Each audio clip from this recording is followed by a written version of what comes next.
Salut tout le monde, bienvenue dans cette nouvelle vidéo. Aujourd'hui, je te fais mon petit top 10 des séries de manga que j'ai préféré lire en 2024. Il n'y a qu'une petite nouveauté, il me semble, de cette année, mais je peux te dire qu'elle est dans le haut du panier. Je te montre tout ça, c'est parti.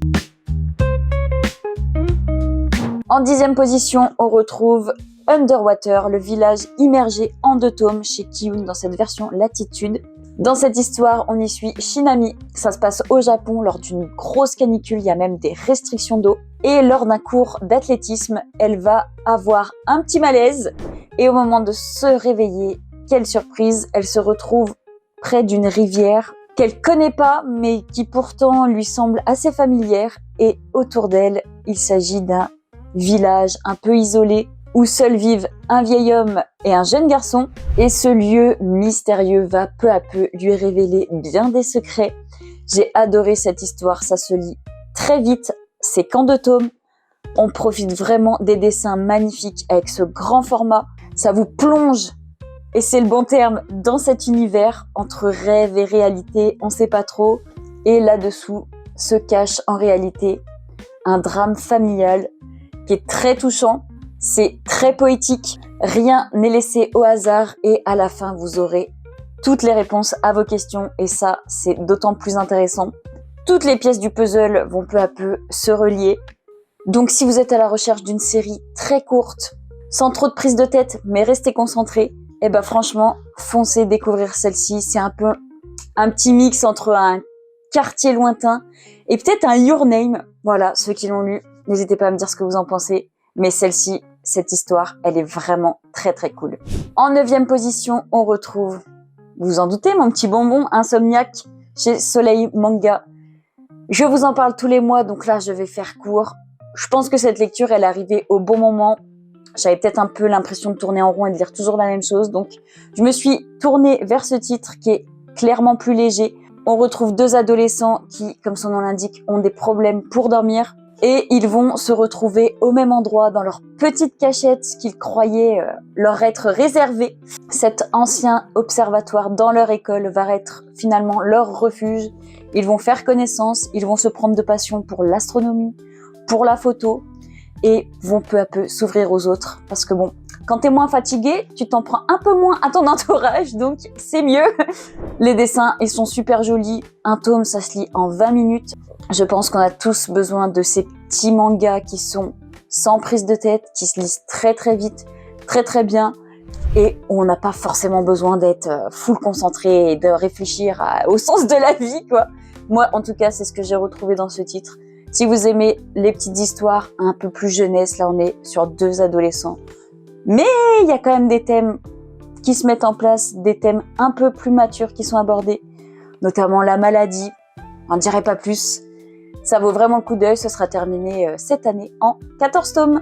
En 8e position, évidemment qu'on retrouve enfin un petit manga français avec Silence chez Kana de Johan Vernier. Ici, on va y suivre l'âme et son entourage qui vivent dans une petite cachette, un petit village isolé et qui ne font pas de bruit parce que le bruit attire les créatures. Voilà, au début, tout le monde parle en langue des signes. Puisque suite à la disparition du soleil, les monstres sont de sortie du soir au matin, voilà, du matin jusqu'au soir. Donc ils se font discrets jusqu'au jour où une rencontre va chambouler leur vie et surtout celle de l'âme. L'univers de ce titre, il est hyper intéressant. Vous allez y voir des créatures du folklore français et ça fait grave plaisir. Vous allez forcément en reconnaître, hein. Il y en a qu'on a tous déjà vus, entendus, ou en lesquels on a cru, notamment la petite souris, pour ne citer qu'elle. Le dessin, il est hyper soigné, très détaillé, et il fait vraiment en sorte de vous plonger, vous aussi, dans le noir, dans cette obscurité un peu oppressante. Vous avez très vite des rebondissements, même dès la fin de ce premier tome. Ça va très très vite bouger. On a actuellement le 4e tome qui est sorti en décembre. Donc vous n'avez pas encore trop de retard. Et franchement, n'hésitez pas aussi si vous avez l'occasion de rencontrer son auteur. Il est vraiment très sympa. Et son univers, son histoire a l'air de prendre une tournure vraiment hyper intéressante. Il faudrait pas louper ça. En 6e position, c'est Monsieur Patrologique qui va être content puisqu'il s'agit de Bakuman, dont j'ai fait la lecture des 20 tomes cette année. Alors faut avoir un peu de temps devant soi parce qu'un tome vous prend 1h30 en moyenne. On va dire que je lis très lentement. Mais qu'est-ce que c'est intéressant. On y suit 2 lycéens qui ont pour rêve de devenir des auteurs à succès, évidemment, de manga, en tout cas qui espèrent avoir une série dans le Shonen Jump Magazine. La relation entre les 2 personnages, elle est très très forte. Et même si j'ai trouvé les 10 premiers tomes, très longs à enchaîner, la deuxième moitié du manga, elle a glissé toute seule. Franchement, c'était de plus en plus passionnant. Et c'est ça que j'ai trouvé très très fort, c'est qu'en fait, je me suis dit que c'était hyper bien retranscrit. Parce que au début, ils sont débutants, donc il faut apprendre un peu les codes des mangas. Il faut apprendre à dessiner dans les temps, parce qu'il y a des délais. Et après, on voit que vraiment, ils commencent à avoir de l'expérience et à faire des mangas de plus en plus qualitatifs. Le dessin, vous en doutez, est toujours aussi top. On a quand même les auteurs de Death Note derrière, Oba et Obata, donc que ce soit scénario ou dessin, vous en prenez plein la tête. Je regrette juste que le format soit si petit et qu'il y ait énormément de texte. Donc parfois, même quand vous avez les cases, les bulles qui sont tout au milieu, faut écarteler ton livre carrément. Mais si Kana, vous passez par là, une petite réédition, grand format, ce serait la folie quand même. Mais en tout cas, si vous aimez les mangas et que vous avez envie d'en apprendre plus sur les coulisses derrière ce monde-là, c'est un incontournable. En 5e position, un nouvel incontournable, j'ai envie de dire, avec Hirayasumi, le boss de la tranche de vie, qu'on se le dise, de Keigo Shinzo aux éditions Le Lézard Noir. On y suit Hiroto, qui a hérité d'une maison d'une vieille dame avec qui il s'était lié d'amitié. Lui, il a presque la trentaine. Il se contente du strict minimum pour vivre, pour survivre. Voilà, il se prend pas la tête pour quoi que ce soit. Mais quand Natsumi, sa petite cousine, débarque à Tokyo et emménage avec lui, il va être un peu bousculé dans sa petite vie paisible et en tout cas leur vie, leur colocation va être un peu plus mouvementée. Elle rêve de devenir mangaka, et oui, encore. Ça revient souvent, mais on en redemande. Donc ça va être simplement l'histoire de leur vie. Parfois tranquille, parfois avec des questions qu'ils se posent plus compliquées. Mais qu'est-ce que c'est bien fait. Genre, je sais pas, tu lis ça, t'es bien, t'es tranquille. Et je trouve que c'est dans ce genre de manga qu'on peut le plus se reconnaître. Donc, c'est-à-dire, on a par exemple ce trentenaire qui sait pas trop quoi faire de sa vie, qui a un peu abandonné un de ses rêves. On a un de ses meilleurs amis qui vient de devenir papa, mais qui est un peu chamboulé, qui sait pas trop réagir face à cette situation. Chacun de nous, on peut se reconnaître dans ces personnages, donc c'est vraiment cool. Le dessin, c'est du Keigo Shinzo. Si vous connaissez pas celui-ci, je peux vous assurer que ça va par rapport à ses précédentes œuvres. Il y a parfois des têtes un petit peu bizarres, mais voilà, dans l'ensemble, c'est quand même plutôt joli. Il y a des décors sympas. Et c'est ça qui est fort dans ce titre, c'est que ils vont pas se faire agresser par des monstres, des démons, je ne sais quoi. C'est pas un shonen. C'est du tranche de vie où je t'en redemande encore tellement ça te fait du bien. Et les 2 personnages vont aussi beaucoup changer, leur relation également. C'est trop cool à voir, je pense que vous l'avez déjà tous lu, déjà tous dans votre mangatech. Mais si c'est pas fait, en 2025, il faut y aller. En 5e position, on va changer d'ambiance, vous m'en voudrez pas. Avec Echoes, le petit thriller psychologique de mon année 2024. De Kesambe chez Kiun, on y suit Senri, qui à l'âge de 5 ans a vu sa famille massacrée et son frère jumeau enlevé. Et depuis, la vie, elle est compliquée et il fait beaucoup de cauchemars, dont un qui revient régulièrement. Celui d'un homme avec une cicatrice sur le bras. Et sa quête de vengeance commence quand il reconnaît cette cicatrice dans une pub à la télé. Il le tient, il le sait, c'est cet homme qui est responsable du meurtre de sa famille. Donc il va se mettre à sa recherche. Ça va être très risqué, très dangereux. C'est rempli de personnages avec des psychologies particulières, on va dire, assez fragiles, assez dangereuses. Vous allez retrouver évidemment des meurtres, il y a des gangs qui vont rentrer en jeu, il va y avoir des pièges tendus, il va y avoir des trahisons. Franchement, c'est que du bon, ça va vous tenir en haleine. Bon, bien que maintenant je peux vous le dire, j'ai terminé très récemment avec son 11e tome, il y a peut-être une petite longueur sur la fin. Le dénouement, il est ok. En vrai, j'ai pas été déçue, il y avait des trucs un peu prévisibles. Mais franchement, c'était beaucoup de suspense au rendez-vous. Et à chaque fois que je fermais un tome, j'avais trop envie d'enchaîner le suivant. Donc rien que pour ça, ça veut dire que c'était réussi. Et puis si vous connaissez pas l'auteur, commencez par Erased, plus accessible, moins tragique, moins sombre. Mais celui-ci est vraiment dans la même veine, donc très très cool. En 4e position, on retrouverait pas un petit Keigo Shinzo ici avec Mauvaise Herbe, toujours chez le Lézard Noir. Pour l'instant, préféré ce titre par-dessus tous les autres que j'ai lus de lui, puisque lors d'une descente de police dans une maison close, la police va retrouver cette jeune fille qui est loin d'être majeure, qui a fugué de chez elle et qui essaye de s'en sortir comme elle peut. Et notre lieutenant Yamada va reconnaître en Shiori sa défunte fille qu'il avait perdue quelques années auparavant. Donc, un peu malgré lui, il va se sentir obligé de lui venir en aide. Keigo Shinzo, ici, il va pas y aller de main morte avec vous. Il y a des thèmes très sombres qui sont abordés. La prostitution, vous l'aurez compris dès le début, en fait partie. Le deuil également. La maltraitance, la solitude, en veux-tu, en voilà. Mais j'ai adoré cette histoire.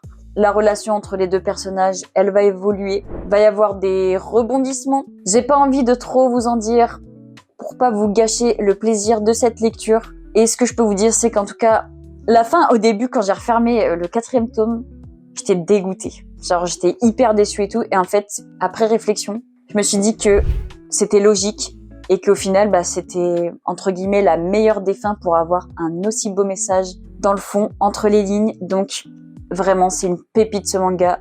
Je trouve qu'il est vraiment différent des autres œuvres de Keigo Shinzo et c'est pour ça que je l'aime d'autant plus. Avant de te dévoiler le podium, n'hésite pas à t'abonner, à liker, à partager si ça te fait plaisir. Ça nous soutient énormément, donc merci à tous. On espère que cette année va être riche en très belles lectures et en très beaux partages avec vous. Je te fais pas patienter plus longtemps. C'est parti. En 3e position, j'ai lu l'intégrale de Pluto de Naoki Urasawa chez Big Kana. Ici, on est plongé dans un monde futuriste avec d'un côté les humains et de l'autre côté des robots. Certains acceptent la cohabitation et d'autres nettement moins. Et on va y suivre un inspecteur robot qui va commencer à enquêter suite à la disparition au meurtre des robots les plus forts du monde, dont il fait partie. Et en réalité, dans ce manga, l'auteur va soulever des questions existentielles sur est-ce que nous, humains, on peut se permettre de faire tout et n'importe quoi avec les nouvelles technologies? Non. Est-ce qu'un robot ne peut pas être finalement plus humain que nous? Entre autres. Et donc, notre enquêteur va peu à peu essayer d'élucider le mystère du coupable derrière tout ça. Est-ce un robot? Sachant que les robots sont normalement formatés pour avoir l'interdiction, même l'incapacité de s'en prendre aux humains. Est-ce que c'est un humain derrière tout ça? Je vous laisse découvrir ça dans cette enquête palpitante. Ça se lit très très vite. Pareil, ici, j'ai trouvé qu'il y avait peut-être un demi-tome longuet et pas forcément utile. Mais c'est pas grave parce que ça reste quand même une série relativement courte. Le dessin, moi je trouve que avec Naoki Urasawa, on prend pas trop de risques. C'est toujours très joli, très bien fait. Après, on adhère ou pas. Mais en tout cas, dans celui-ci, je trouve qu'il nous permet de nous plonger vraiment bien dans cette ambiance. Il y a juste, selon moi, un peu trop de personnages entre le comité des droits des robots, les robots, la famille des robots, les humains, les chercheurs, les créateurs de robots, etc. Enfin bref, t'as compris. Mais il n'en reste pas moins que j'ai dévoré cette série en quelques jours tellement j'avais envie de savoir le dénouement. Et je trouve qu'à la fin, il y a une très très belle morale, très belle leçon de vie. Donc je vous invite fortement à y jeter un petit coup d'œil. Et peut-être que ça peut être pas mal, si vous connaissez pas l'auteur, de commencer par celui-ci. On passe au top 2. Et elle est là. La nouveauté de 2024, en tout cas selon moi. Le tome 1 qui m'a retourné. Le manga français avec un potentiel de dingue pour les années à venir. Avec Run to Even de Tohan aux éditions Ankama. On y suit Faye, cette jeune fille qui tente de poursuivre sa vie d'adolescente malgré la guerre qui s'est déclarée dans sa région depuis quelques temps. Sa mère est une amirale partie au combat, donc Faye, elle passe son temps à courir sur les berges, sur le port, dans l'espoir de revoir le navire de sa mère rentrer au port. Et on peut dire qu'elle n'est pas spécialement bien entourée, à part par son père, puisque elle se fait même un peu harceler, un peu bousculer par ses camarades, jusqu'au jour où l'une d'elles va remarquer que Fée passe beaucoup de son temps à courir et qui va lui proposer de participer à la fête du sport. Cette fête à l'école, elle a lieu en parallèle des Jeux mondiaux de sport, qui ont permis une petite trêve dans cette horreur de la guerre. Elle va vite être écourtée et je n'en dis pas plus. Pour moi, c'est une pure pépite qui nous a pondu la Toan. Le dessin, il est assez spécial, je trouve. On va dire qu'il a un petit côté très vintage, très old school. Mais en tout cas, moi, il me plaît beaucoup. En plus, Ankama nous a fait une très belle édition dans ce grand format. Et si vous avez envie d'en savoir un peu plus sur le métier de mangaka, mais cette fois en vidéo sur YouTube, je vous conseille vivement de découvrir la chaîne Pain sur la planche, où il est allé suivre Toan dans son processus de création pendant plusieurs jours, et c'est hyper intéressant. Donc si vous êtes à la recherche d'un manga français, d'un manga tout court, unique et très marquant, ça, c'est du lourd. Et enfin, le number one, ce n'est autre que Peleliu, que j'ai découvert en début d'année. Je savais que ce serait lui en première position parce que ça a été une expérience, je trouve, de lire ce manga. On va y suivre Tamaru, en pleine guerre du Pacifique sur l'île de Peleliu. Lui qui rêve de devenir un jour mangaka. Encore, il découvre de prime abord une île paradisiaque très jolie où se bronzer la pilule, ce serait plutôt cool. Mais ce paradis à l'eau turquoise va se transformer en champ de bataille quand les Américains décident de débarquer et de les affronter, nos petits soldats japonais. Nos 10 000 soldats japonais n'ont absolument aucune chance face aux 40 000 soldats américains qui arrivent en renfort. Mais nos Japonais ont reçu l'ordre de survivre jusqu'au dernier moment. Va alors commencer d'abord un affrontement, puis ensuite on va assister à leur survie. Comment faire pour Tamaru et ses coéquipiers pour trouver de la nourriture, pour trouver des médicaments? Est-ce qu'il vaut mieux pas abandonner, entre guillemets, et se rendre? C'est toutes ces questions-là que nos personnages vont se poser. Vous allez y voir leur détresse, leur espoir se raviver. Entre autres, il y a beaucoup d'émotions diverses et variées dans ce titre. Le dessin, il contraste énormément avec l'horreur de la guerre. Mais d'un côté, tant mieux, parce que franchement, sinon, ça aurait été vraiment, vraiment dur à encaisser. En tout cas, moi, je trouve qu'il fait très bien le travail. C'est vraiment paradoxal, mais voilà, ces petites têtes un peu chibi, ça va vous aider à encaisser l'histoire. C'est évidemment pour public averti. Et mention spéciale pour cette fin, que je n'ai pas peur de dire, j'ai trouvé magistrale. C'est très rare d'avoir une bonne fin déjà dans un manga, mais alors quand elle est vraiment excellente et que même quand tu réfléchis, il n'y avait pas mieux, c'est très très fort. Donc ne vous privez pas, il y a 11 tomes. Si vous aimez les récits historiques, que vous n'avez pas peur des atrocités que peuvent faire les hommes quand ils sont dans leur dernier retranchement, il faut découvrir ce titre, c'est de la bombe. Mauvais jeu de mots. Voilà, j'espère que mon petit top t'a plu. N'hésite pas à me dire ce que tu penses des livres que tu as lus dans cette sélection. N'hésite pas à me faire ton petit top 3 à toi dans les commentaires. Comme ça, si je connais pas, je découvrirai ça peut-être cette année. Et moi, je te retrouve très bientôt pour la prochaine vidéo. Salut!